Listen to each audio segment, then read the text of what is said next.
बिस्मिल्लाहिर्रहमानिर्रहीम। अस्सलाम वालेकुम व्यूअर्स, मैं हूं इरम। आप तमाम लोगों को इरम रेसिपीज़ में वेलकम करती हूं। और आज मैं कुकिंग से रिलेटेड ही 2 टिप्स लाई हूं जो आपसे मैं शेयर करना चाहूँगी।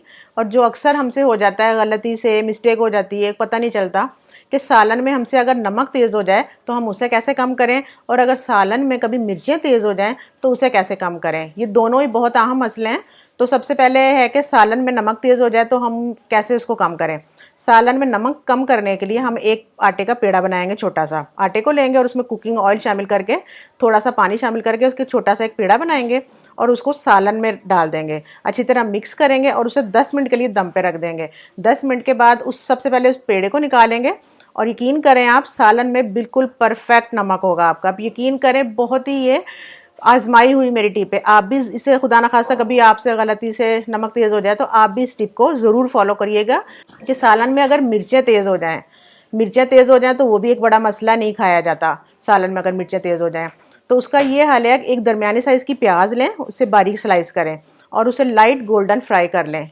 क्रिस्पी हो जाए उसे निकाल लें और उसे हाथों की मदद से क्रश करें और सालन में उसे दम की तरह, जैसे दम पे सालन में डालते हैं ना प्याज, उसको दम पे रख दें। उसको भी 10 से 12 मिनट दम पे रखें और यकीन करें सालन में मिर्चें कम हो जाएंगी।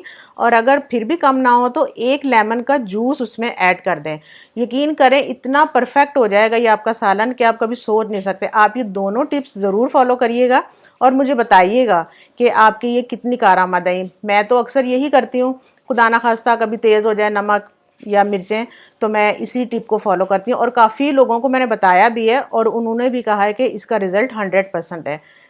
व्यूवर्स, मुझे अब इजाज़त दीजिए और नेक्स्ट वीडियो तक इंशाल्लाह ताला मैं नेक्स्ट वीडियो में बहुत ही शानदार रेसिपी लेके आऊँगी और आपने मुझे बताना है कि आपको आज की मेरी ये टिप्स कैसी लगी। इस दुआ के साथ मैं इजाज़त चाहूँगी कि दूसरों में आसानियाँ बांटें ताकि अल्लाह ताला आपकी मुश्किलें आसान करें। अल्लाह हाफिज़।